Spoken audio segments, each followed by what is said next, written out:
और मैं आपको फिर से एक बार कह दूं, चली जात है आयु जगत जंजाल में, कहत टेर के घड़ी घड़ी घड़ियाल में, समय चूक के काम न फिर पछताइए,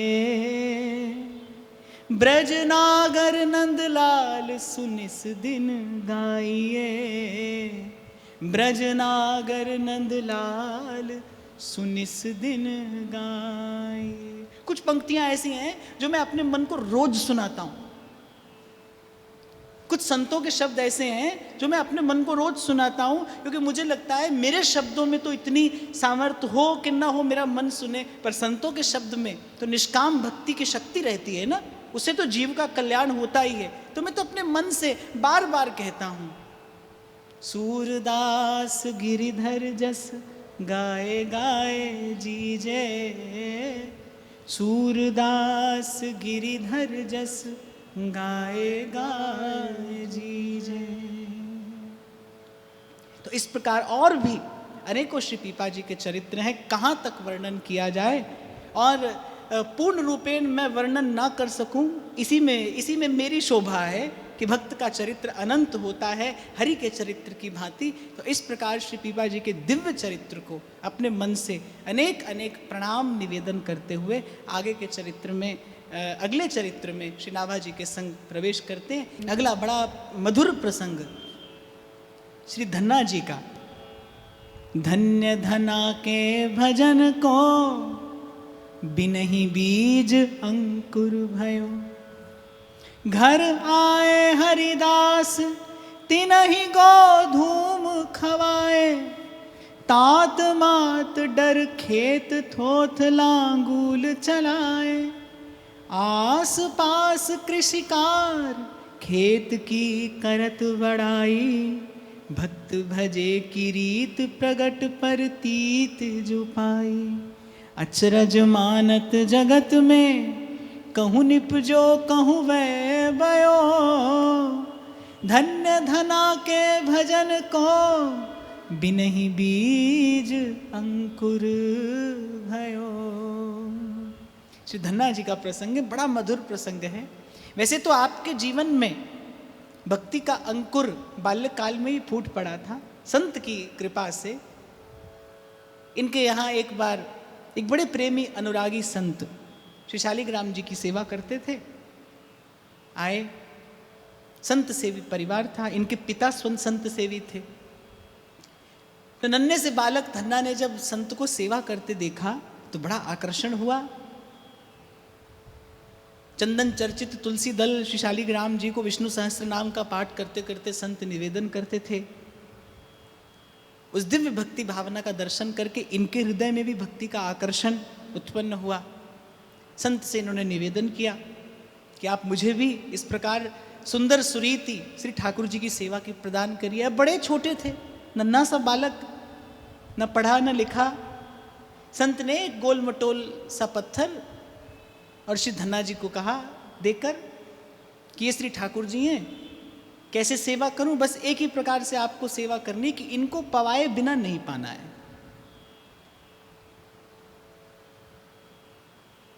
कुछ ना करते हो आप, केवल यदि प्रभु को अर्पित करके आप पाएं तो आप देखेंगे जीवन के कितने अनर्थ दूर हो जाते हैं।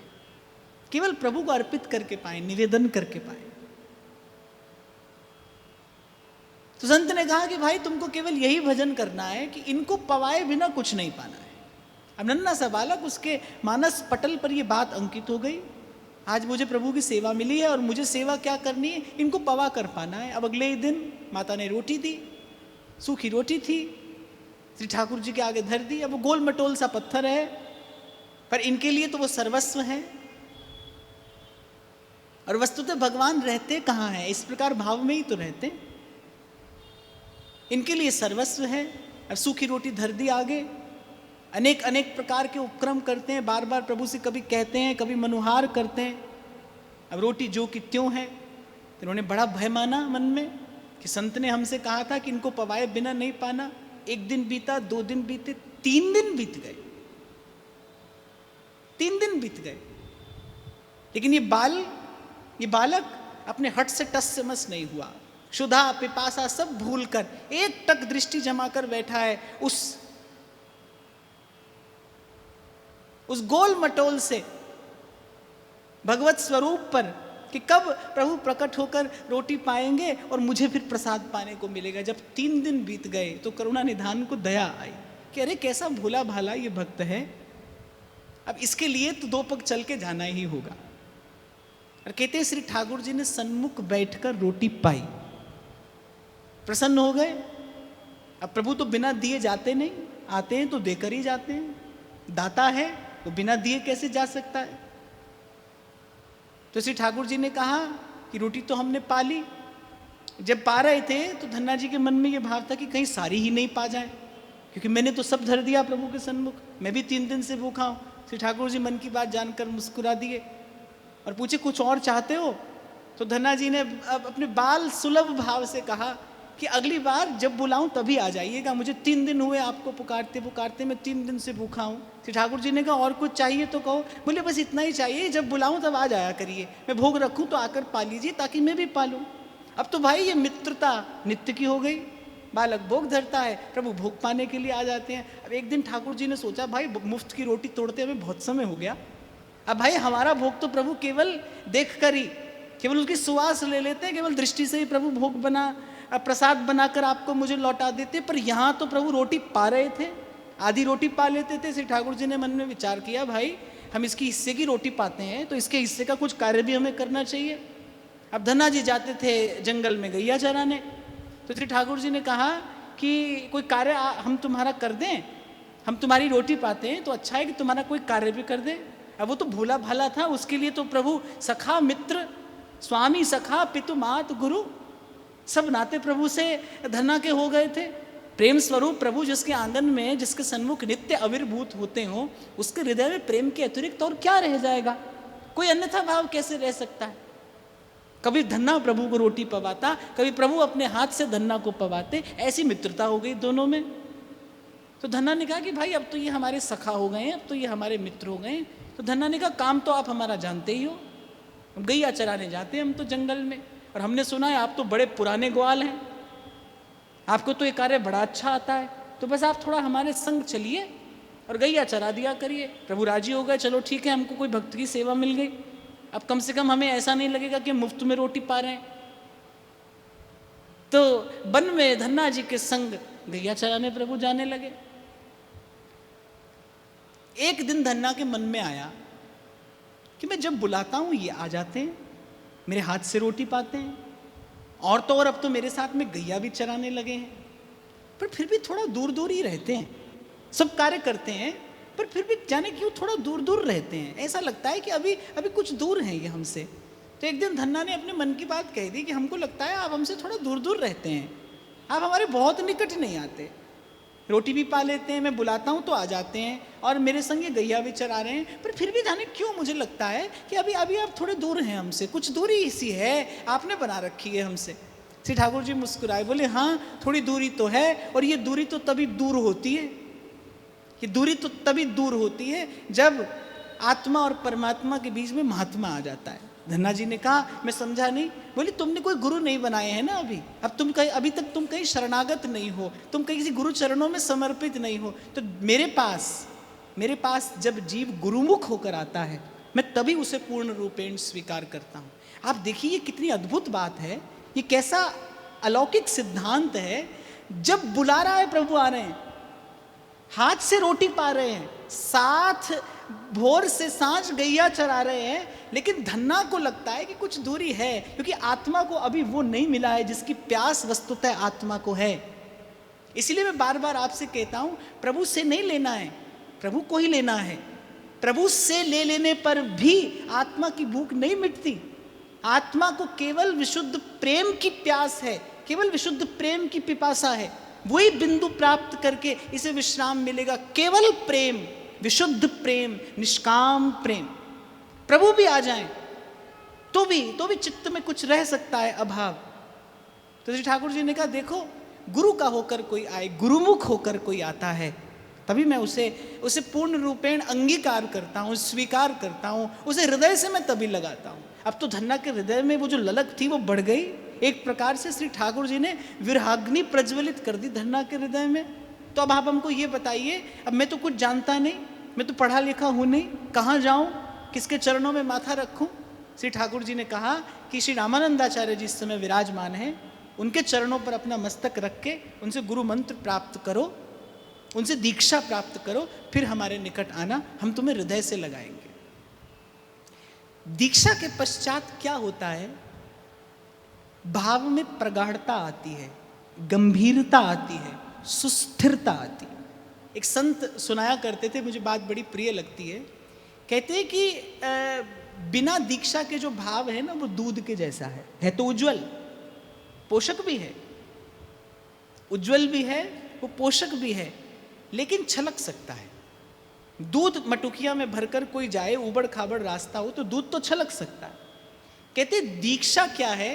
दीक्षा एक प्रकार से उसी दूध को थोड़ा जमावन लगाकर और दही बना देने जैसा है। अब उसी पात्र में दही हो, कितना भी उबड़ खाबड़ रास्ता हो, दही नहीं छलकता है, दूध छलकता है पर दही नहीं छलकता है। वही दूध है, लेकिन उसे एक युक्ति से एक गंभीरता प्रदान कर दी गई है, एक स्थिरता प्रदान कर दी गई है। तो जो दीक्षा है ना, वो आपके भाव को गंभीरता देती है, प्रगाढ़ता देती है और स्थिरता प्रदान करती है। वो जो भाव छलक छलक जाता है गुरु की कृपा से, वो भाव स्थिर होने लगता है, और भाव की सिद्धि भाव की स्थिरता के पश्चात ही संभव है। पहले भाव स्थिर होगा, तभी भाव कालांतर में जाकर सिद्ध होगा। गुरु दीक्षा प्राप्त करके श्री ठाकुर जी के निकट आए, श्री ठाकुर जी ने हृदय से लगाया। अब श्री धन्ना जी को पता चला कि भाई ये मिले क्यों हैं और इनसे क्या कराया जाना चाहिए। अब जब गुरु मिल गए तब धन्ना को लगा कि मैं क्या करता आ रहा हूँ, मैं प्रभु से परिश्रम करा रहा हूँ। अब श्री ठाकुर जी ने भी सोचा होगा, भाई बहुत दिन हो गए गैया चराते, अब कैसे इसकी बुद्धि फेरे। तब ठाकुर जी ने कहा, भाई इसे गुरु से मिलाना पड़ेगा, वो बताएगा कि हम मिल जाएं तो क्या करना चाहिए। एक बार मुझसे किसी ने पूछा, बोले भगवान मिलते हैं तो क्या होता है? मैंने कहा पहले तो ये पूछो मिलते कैसे हैं, पहले ये पूछो मिलते कैसे हैं, फिर मिल जाएं। दूसरा प्रश्न तब है फिर क्या होता है। और वैसे तो जिसे मिले हैं उसने आकर बताया नहीं कि मिल जाने पर क्या होता है। अनिर्वचनीय प्रेम स्वरूपम, कोई कहने वाला है नहीं, किसी ने कहा नहीं, किसी ने नहीं कहा। कैसे कह जात गदाधर, गूंगे को गुड़ स्वाद, अनिर्वचनीय प्रेम स्वरूपम। तो धन्ना जी की भक्ति में गंभीरता आई, प्रगाढ़ता आई, स्थिरता आई। उस दिन से धन्ना जी ने कहा कि बस मैं आपको भोग निवेदन करूं, आपकी रुचि हो तो आप आकर पाइए, नहीं तो बस आपका प्रसाद पाकर आपका भजन करते रहें। आपको हमने बड़ा कष्ट दिया, आपसे हमने बहुत परिश्रम कराया, इसके लिए आपसे क्षमा याचना करते हैं, अब और कष्ट आपको नहीं देंगे। श्री ठाकुर जी मुस्कुराते मुस्कुराते कहाँ विराजमान हुए? श्री धन्ना जी के हृदय में जाकर विराजमान हुए। अब जब धन्ना जी भजन करते हैं, श्री ठाकुर जी की वो मुख माधुरी, वो रूप माधुरी, वो रस माधुरी का पान करते हैं। निरंतर भगवत रूप रसामृत का पान करते करते धन्ना जी कृतार्थ हो गए, भक्ति गाढ़ी हो गई, गंभीर हो गई। और जब भक्ति गाढ़ी और गंभीर होती है तब क्या होता है? तब भक्त की भक्ति प्रकट होती है। पहले भगवान की भक्ति मिलती है, भगवान की भक्ति भावना सिद्ध हो जाए, फिर भक्त की भक्ति मिलती है, फिर संत की भक्ति मिलती है, फिर गुरु चरणों की भक्ति मिलती है। एक बार श्री धन्ना जी के यहाँ पर संत लोग आ गए, भगवान नाम कीर्तन करते करते भक्ति प्रगाढ़ हो गई थी, संतों की भक्ति हृदय में उत्पन्न हो गई थी। संत लोग आ गए, अब घर में कुछ बहुत अधिक था नहीं, बोने के लिए, गेहूं बोने के लिए कुछ दाने रखे थे। सो बस वही दाने पीसकर पकाकर प्रभु को भोग लगाकर संतों को पवा दिए। माता पिता से कहा नहीं, और कुछ बोने के लिए था नहीं, तो कहते खेत में खाली हल चलाने लगे, केवल खेत में खाली समय पर जाकर और हल चलाने लगे।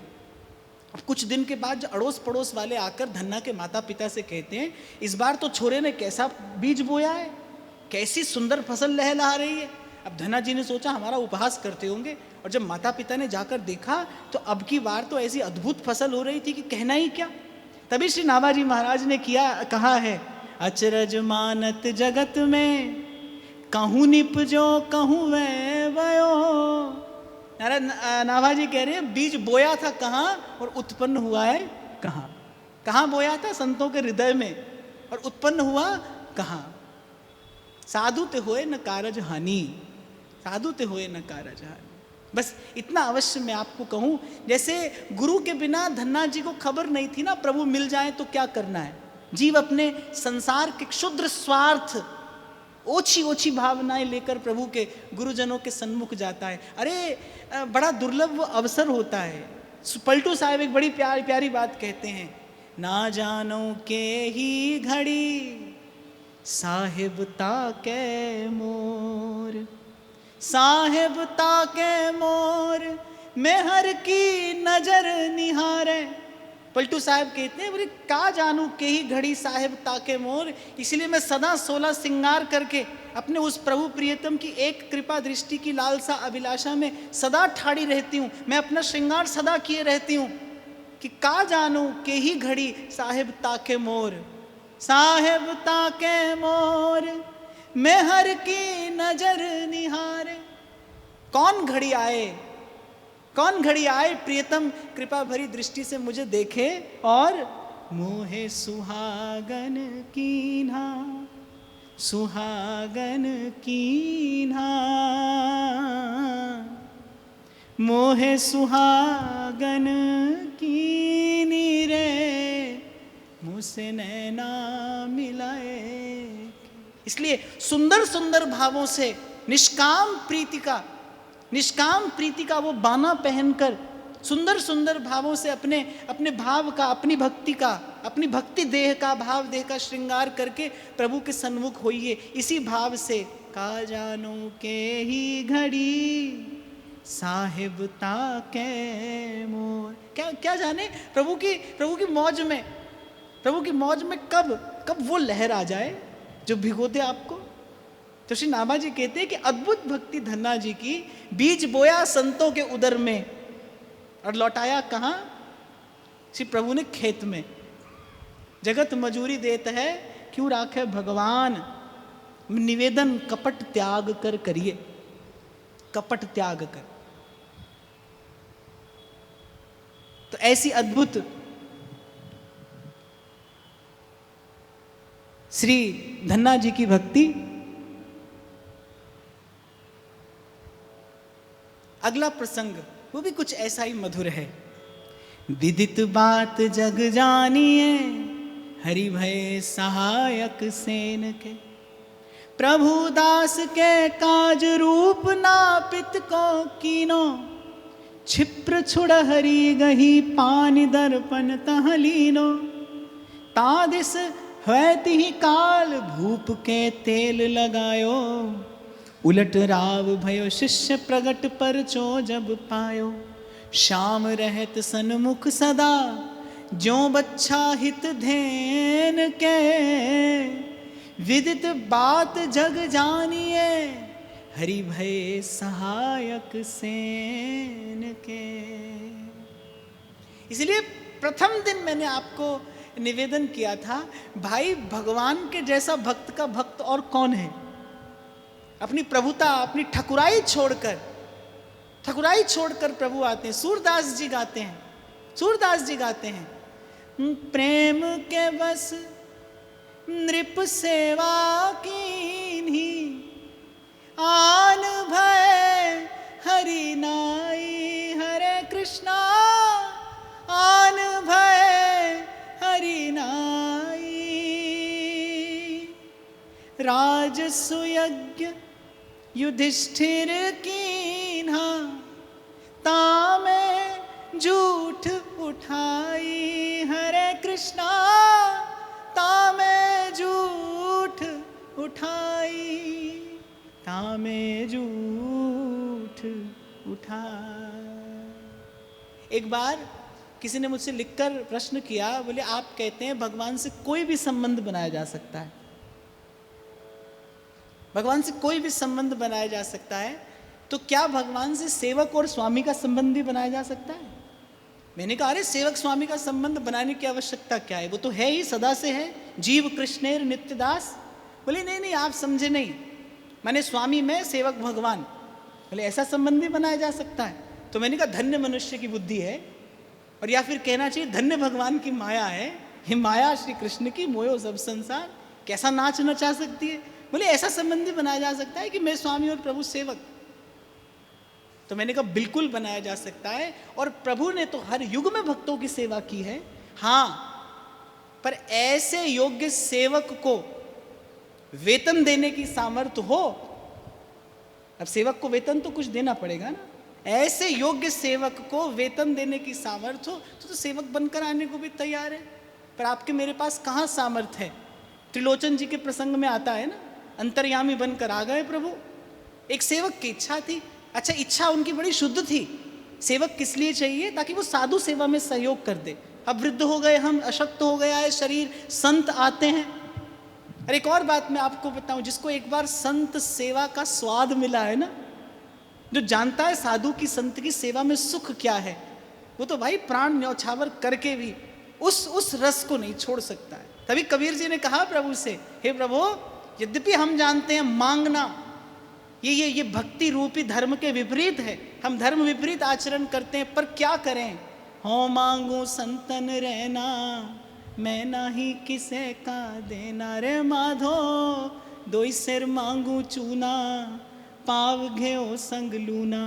हे प्रभु, ये संतों की चरण रेणु हमको बड़ी प्यारी लगती है। इसके लिए तो हम धर्म के विपरीत जाकर भी आचरण करने को तैयार है। यद्यपि कोई विपरीत आचरण है नहीं, पर कबीर जी कहते हैं प्रभु, हम आपसे याचना करने को भी तैयार। हम जानते हैं कि आपसे किसी भी स्थिति में मांगना उचित नहीं, ये भक्ति को लजाने जैसा है, पर क्या करें, इन संतों की चरण रेणु बड़ी प्रिय लगती है। तो त्रिलोचन जी जब खोज रहे थे, भाई कोई सेवक मिल जाए, संत सेवा में हमारा सहयोगी हो जाए, आ गए प्रभु के आने में क्या देर है। और श्री नाभा जी तो कह रहे हैं, श्याम रहत सन्मुख सदा, जो बच्चा हित धेन के, जिमी बालक राखे महतारी, करूँ सदा तिनकी रखवारी। और प्रभु कहते हैं, हूँ भगतन के पाछे फिरत हूँ, जो बछड़ा संग गाए। ऐसे मैं भक्त के अंग संग रहता हूँ। और मैं फिर आपको कह रहा हूँ भाई, आपके मन का छोटे से छोटा संकल्प भी पूर्ण करते हैं भगवान। भक्त सावधान यहाँ रहे कि कैसी इच्छा मन में है। ऐसे प्रभु को सन्मुख पाकर संसार की इच्छा न कर बैठना। ऐसे प्रभु को सन्मुख पाकर ये 2 कौड़ी का संसार भगवान से न मांग बैठना। अब आ गए प्रभु तो सेवक बनकर आ गए, पर चाहिए क्या? क्या चाहते हैं? वेतन क्या लेंगे? बोले बस वेतन लेंगे कि हम सबको खिलाएंगे। आपके घर 100 मूरत 1000 मूरत संतों की आएगी, हम सबको पवाएंगे, लेकिन हम आपकी पत्नी के हाथ का पिसा पाएंगे, यही हमारा वेतन है। त्रिलोचन जी ने कहा कि बोले ऐसा वेतन और ऐसी सेवा, ऐसा वेतन और ऐसी सेवा, तो कार्य खोजते खोजते मारे मारे क्यों डोल रहे हो? बोले क्या करें, 5-7 सेर अन्न पाते हैं और गृहिणी के हाथ का पिसा ही पाते हैं, तो बहुत दिन कोई हमको पवा नहीं पाता। अरे त्रिलोचन जी ने कहा कि हमारी धर्मपत्नी तुमको पवाएंगी, तुम सबको पवाना। प्रभु ने कहा दबे स्वर में, एक छोटी सी बात और है, कि बात किसी से कहना नहीं। जिस दिन कहा बस उस दिन हम अपने कार्य से निवृत्त होकर चले जाएंगे। अब कुछ दिन तो पीसा त्रिलोचन जी की पत्नी ने अन्न, 5-7 सेर अन्न पाते हैं रोज। पड़ोसन ने पूछा क्या हुआ, बड़ी दुबली होती जा रही हो? बोली नहीं बस कुछ नहीं, ऐसे ही। बोले नहीं बताओ। अच्छा तो ठीक है, किसी से कहना नहीं। वो एक सेवक आया है, बड़ा खोटा है, 5-7 सेर पाता है और हमारे ही हाथ का पिसा पाता है, पर देखो कहना नहीं किसी से। बस इतनी सी बात थी। प्रभु अंतर्यामी अंतर्ध्यान हो गए। वो तो इसी व्यवस्था के अंतर्गत आए थे कि भाई जिस दिन कहोगे मैं कार्य निवृत्त होकर चला जाऊंगा। कहाँ दे पाता है जीव ऐसे सेवक को वेतन? वो तो सेवक बन के आने को भी तैयार है, और आपके मेरे पास वेतन देने की सामर्थ्य भी नहीं है। और मैं कहता हूँ गुरु मिले तो गुरु के ज्ञान के प्रकाश में जब प्रभु के स्वरूप का दर्शन करे तो इस बात का बोध हो कि ऐसा सुंदर प्रियतम किस लिए मिला है। आ पिया इन नैनन में पलक ढाप तो है लूं, ना मैं देखूं और को, ना तो है देखन दूं। खुसरो कहते हैं बड़ी प्यारी बात, कहते खुसरो बाजी प्रेम की मैं खेली पी के संग। खुसरो बाजी प्रेम की मैं खेली पी के संग, तन मोरा मन पीऊ का और दोनों एक ही रंग। मैंने शायद पहले भी कभी कहा था, मुझे कभी अवसर मिला तो मैं 2-3 दिन केवल इन 2 पंक्तियों पर चर्चा करना चाहता हूं। खुसरो बाजी प्रेम की मैं खेली पी के संग, तन मोरा मन पीऊ का दोनों एक ही रंग। और ये 2 पंक्तियां मुझे क्यों आकर्षित करती हैं? क्योंकि ये मेरे आचार्य का सिद्धांत है, जोई जोई प्यारो करे सोई मोहि भावे, और भावे मोहे जोई सोई सोई करे प्यारे। लाडली लाल की इच्छा हुई तो मैं कभी ये भाव निवेदन करूंगा। आज तो हम सेन जी की चर्चा कर रहे हैं, तो श्री रामानंदाचार्य जी के शिष्य श्री सेन जी, जगत गुरु भगवान श्री रामानंदाचार्य ने भी असंख्य असंख्य जीवों का उद्धार करके उन्हें भगवत सन्मुख किया। और कहते हैं कि उत्तर भारत में तो भक्ति के विशुद्ध स्वरूप की प्रतिष्ठा करने वाले श्री रामानंदाचार्य ही हैं। कबीर जी अपनी वाणी में लिखते हैं, भक्ति द्राविड़ उपजी लाए रामानंद। इस ओर विशुद्ध भक्ति जो है, जो नवधा भक्ति है प्रभु की, जो सेव्य भाव है, जो दास्य भाव है, उसकी प्रतिष्ठा करने वाले श्री जगतगुरु श्री रामानंदाचार्य प्रभु है। तो श्री सेन जी भी उन्हीं के शिष्य, कृपा पात्र, हृदय में विशुद्ध भगवान की भक्ति, बड़ी गाढ़ी भक्ति, सतत भगवत स्मरण में रहते थे, प्रभु का स्मरण करते। नाई थे, अपना कार्य करते थे, अपना व्यवहार करते थे और सतत प्रभु का स्मरण करते रहते थे। कहते एक बार राजा के महल में जा रहे थे, राजा का सब शौर कार्य यही किया करते थे।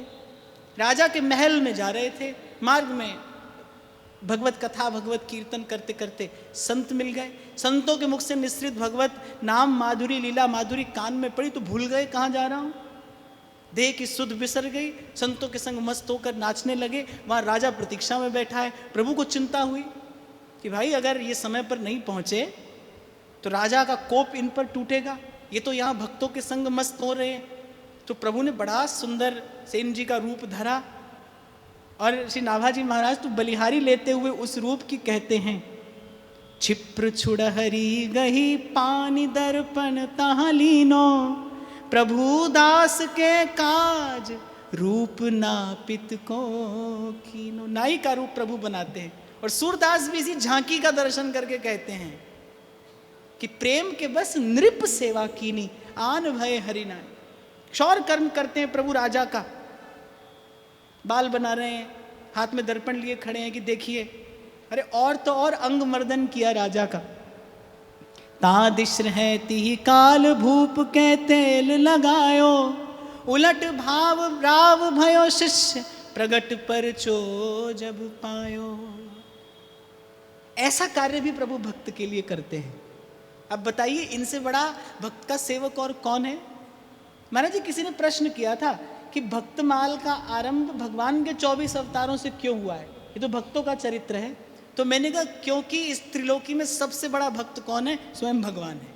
वो भक्त के भी भक्त हैं और उनके जैसी भक्ति करनी किसी को नहीं आती। हमारे आचार्य महाप्रभु यही कहते हैं, प्रीत की रीत रंगीलो ही जाने, यद्यपि सकल लोग चूड़ामणि दीन अपन को माने। आप देखिए क्या प्रभु की कृपा दृष्टि से राजा का मन न बदल जाता, क्या प्रभु कोई और व्यवस्था न कर देते। पर कहते प्रेमी से संबंध प्रभु स्वयं आप निभाते हैं। आप प्रभु से कुछ मांगिए, संपूर्ण प्रकृति प्रभु की सेवा में लगी, वो किसी को भी कहकर आपका कार्य करा देंगे। मैं तो एक बात कहा करता हूं कि कुछ लोग अन्नदान करते हैं, वस्त्र दान करते हैं, द्वार पर आने वाला नित्य लेकर चला जाता है, लेकिन दाता का उससे कोई संबंध नहीं होता। वो आता है, अपना कार्य पूरा करता है, चला जाता है। एक व्यक्ति अन्नदान करता है, वो जीवन भर अन्न बांट रहा है, अन्न क्षेत्र चलाता है। याचक आता है, वो अपना पात्र भरवाता है और चला जाता है। लेकिन दाता के और उस याचक के बीच में कोई संबंध थोड़ी बनता है, कोई आत्मीय संबंध नहीं बनता, कोई स्नेह संबंध थोड़ी बन जाता है लेने देने से। आपको लगे हमने प्रभु से जाकर मांगा, अरे बड़ी ठाकुर जी की कृपा हुई, प्रभु ने हमारी बात सुन ली, हमने जो मांगा हमको मिल गया, ये कोई बहुत बड़ा कार्य तो नहीं हो गया भाई। और ऐसा करने से कोई बहुत बड़ी उपलब्धि भी नहीं है। आपने मांगा, उसने दे दिया, ले आपको लगा आपका कार्य हो गया, कार्य नहीं हुआ भाई, कार्य तो उसके मिल जाने पर ही होता है। सतगुरु मिला तो सब मिला, नहीं तो मिला न कोई, मात पिता सुत बांधवा, अरे ये तो घर घर हो। सतगुरु मिला तो सब मिला। विचार करना, लेने वाला आ रहा है, रोज लेकर जा रहा है, लेकिन दाता का उससे कोई संबंध नहीं है। लेकिन जब कोई प्रेम करता है ना, तो फिर उसका कार्य प्रभु किसी से नहीं कराते, उसका कार्य प्रभु स्वयं करते हैं। आप भी किसी से प्रेम करते हो तो आप कहेंगे कि भाई सबकी सेवा तो घर के नौकर चाकर कर लेंगे, आपकी सेवा तो हम ही करेंगे, आपसे हमारा प्रेम है, आपके लिए तो हम ही बनाएंगे, आपको तो हम ही पवाएंगे, आपकी सेवा हम करेंगे। तो प्रभु चाहते, तो प्रभु की कृपा थे, प्रभु के संकल्प से क्या ना हो जाता, पर प्रभु ने स्वयं सेन जी का रूप धरा। छुरी उस तरह लेकर आ रहे हैं, दर्पण हाथ में पकड़ा है। अरे क्षौर कर्म करने के बाद इतना ही नहीं, पात्र में तेल भरकर राजा का अंग मर्दन भी करते हैं। कहते हैं कि उस तेल से भरे पात्र में राजा को श्री ठाकुर जी के श्रीमुख की छवि दिखाई पड़ गई। जब अंग मर्दन कर रहे थे श्री ठाकुर जी राजा का, अब प्रभु के कर कमलों का स्पर्श मिल रहा है। राजा कह रहे भाई सेन, ये आज जैसा सुख तो हमें कभी नहीं मिला, आज जैसा आनंद तो हमें कभी नहीं मिला। और बस प्रभु मुस्कुराते ही जा रहे हैं, अपना कार्य करते जा रहे हैं। वहां सेन जी संतों की मंडली में बैठकर करे कथा और अर्थ विचारे, आप तरे औरन को तारे, कह रे दास मिले हरिदासा, जन्म जन्म की पूरी आशा, जन्म जन्म की पूरी आस। एक बार मौन होकर, कुछ न कहते हुए, एक बार अपने सर्वस्व की डोर इन चरणों से बांध कर तो देखिए, एक बार देखिए तो कि प्रभु क्या करते हैं। कोई संकल्प विकल्प नहीं, जचे जिस तरह नाच नचावो, थे मन भाइयों जी। एक बार यहां तक आकर तो देखिए, ये जो जितना आपसे कहा जा रहा है, ये केवल इसीलिए कहा जा रहा है, मन क्रम वचन तुम्हारी आशा, ऐसी भगति करे रे दासा, ऐसी भक्ति करे रे दासा। और मैं तो कहता हूं भाई, ये मनुष्य जीवन पाकर सोई है गमार, जिसकी नहीं प्यार नहीं पायो दरबार, या नंद के कुमार को। ऐसा आपसे प्रेम करने वाला दूसरा आपको कहां मिलेगा, कौन मिलेगा। तीनों लोगों का स्वामी जूठी पत्तल उठाता है, तीनों लोगों के नाथ लक्ष्मीपति हाथ में तेल का पात्र लेकर उस राजा का, उस विषयी पुरुष का अंग मर्दन करते हैं। किस लिए? भक्त के नाते, भक्ति के नाते। एक बार इस बात का विचार करना, प्रभु चाहते तो ये कार्य किसी से भी करा देते। प्रभु की अघटन घटना पटियसी, इच्छा शक्ति, योग माया, कोई भी ये कार्य कर सकता था। प्रभु ने किसी से नहीं कराया, स्वयं आए, चलकर आए दीनानाथ। नामदेव जी की झोपड़ी की छान छवानी थी तो प्रभु चलकर आए। मानी रुक्मिणी ने पूछा कहाँ जा रहे हैं? बोले आज भक्त को हमारी सेवा की आवश्यकता है, बस वहीं जा रहे हैं। तो उन्होंने कहा ठीक है, मैं भी संग चलती हूँ।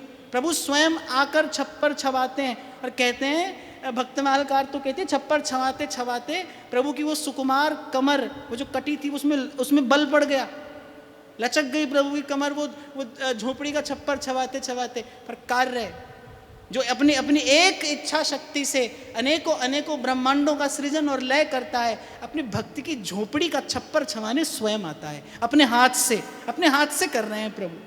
जब नगर गांव के लोगों ने पूछा, अरे नामा किसने छाई है ये छान अब की बार, हमें भी बता उसका पता।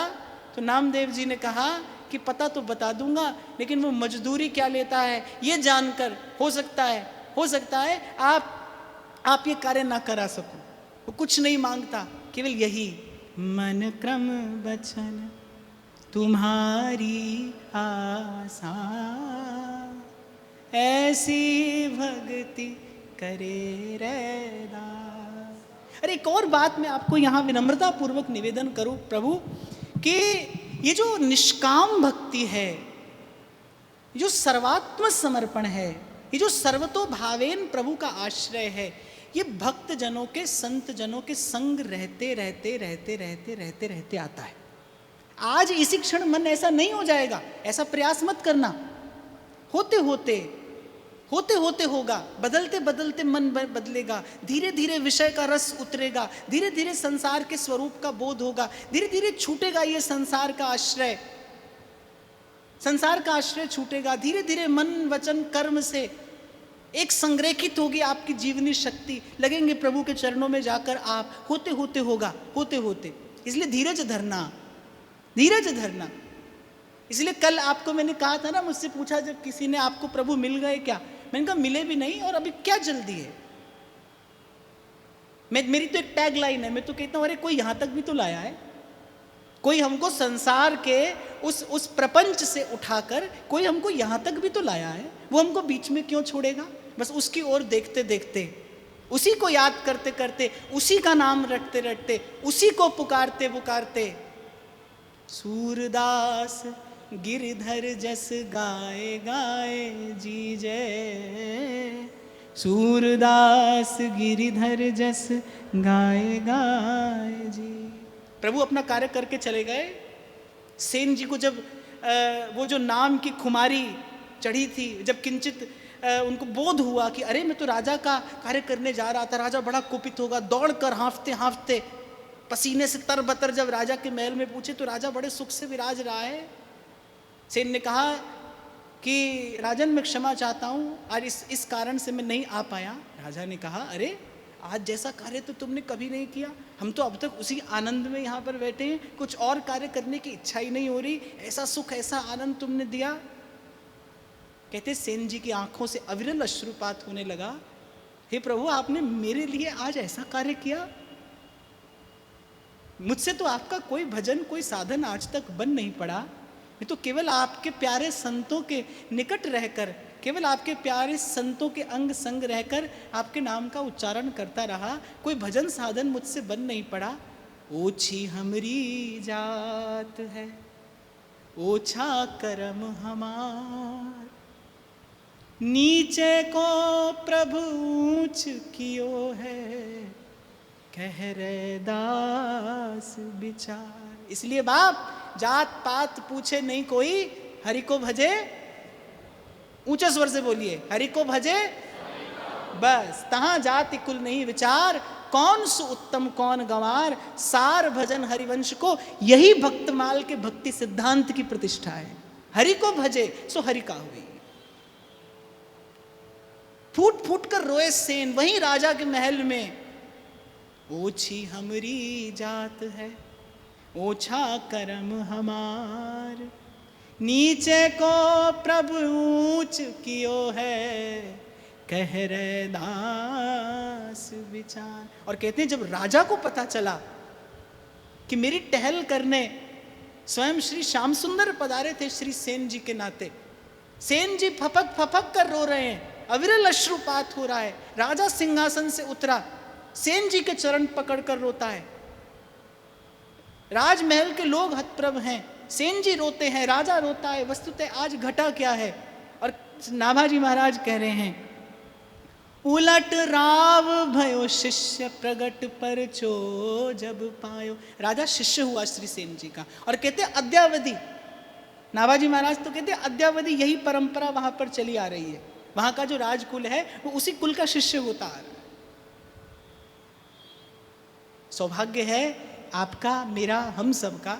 और जुगन ते कमल नयन कलिजुग बहुत कृपा करी, ऐसे युग में ऐसे काल में, और आप पर मुझ पर तो विशेष कृपा है। लाडली लाल ने अपने चरणों में बैठाकर, संत चरणों का सानिध्य देकर, ऐसे सुंदर सुमधुर चरित्रों का भावामृत रसामृत आप और मैं पान कर रहे हैं। प्रयास इतना ही करना भाई, मैं सब बात समेट कर एक पंक्ति में कहकर, और मैं आपसे कहा ना, मैं रोज अपने मन से कहता हूं, आप भी कहना, नर देहि पाई चित चरण कमल दीजै, नर देहि पाई चित चरण कमल दीजै, नर देहि पाई चित चरण कमल दीजै,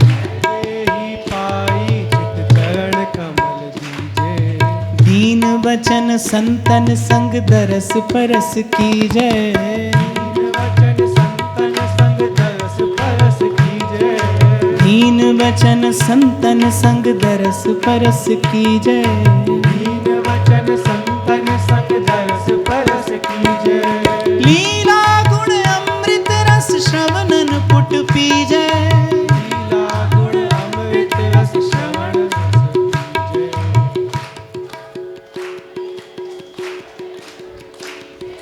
लीला गुण अमृत रस श्रवणन पुट पी जय। लीला गुण अमृत रस श्रवण पुट पी जय। सूरदास गिरधर जस गाए गाए जी जय। सूरदास गिरधर जस गाए गाए जी जय। सूरदास गिरधर जस गाए गाए जी जय। सूरदास गिरधर जस गाए गाए जी जय। सूरदास गिरधर जस गाए गाए जी जय। सूरदास गिरधर जस गाए गाए जी जय। सूरदास गिरधर जस गाए गाए जी जय। सूरदास गिरधर जस गाए गाए जी जय। सूरदास गिरधर जस गाए गाए जी जय। सूरदास गिरधर जस गाए गाए जी जय। श्री भक्तवत्सल भगवान की। देखो भाई, मेरी पोथी तो पहले दिन से भक्तमाल है, लेकिन कहीं भी किसी भी नगर में चर्चा होती थी तो संपूर्ण भक्तमाल की चर्चा कहीं पर भी संभव नहीं थी। कोई एक चरित्र में कहता था, एक दो चरित्र हो पाते थे। अब की बारी ऐसा समय आया और इस समय ने एक बड़ा प्रसाद मुझे दिया कि भाई अब यहाँ वहाँ न जाकर वृंदावन धाम का ही आश्रय लेना है। तो मैंने कहा कि भाई भक्तमाल का पारायण होना चाहिए, क्योंकि मैंने ऐसा भाव सिद्ध संतों के मुख से सुना है, एक बार भाव से भक्तमाल का पारायण पूर्ण करने वाले के हृदय में प्रेमा भक्ति का बीज पड़ता ही है, पड़ता ही है, पड़ता ही है। यही भक्तमाल का प्रसाद है। इसी भाव से इन संतों का चरित्र गान कर रहे हैं। इनकी कृपा से हमारे इस मैले कुचैले मन में भी, इस विकृत चित्त में भी किंचित वो दिव्य भजन भावना स्फुरित हो जाए, ये हृदय भी सुसंस्कृत हो जाए, प्रभु के योग्य हो जाए। आज का भाव यहीं श्री लाडली लाल के श्री चरणों में निवेदन करते हुए महाराज श्री के चरणों में प्रणाम। आप सबके हृदय स्थित प्रभु को नमन।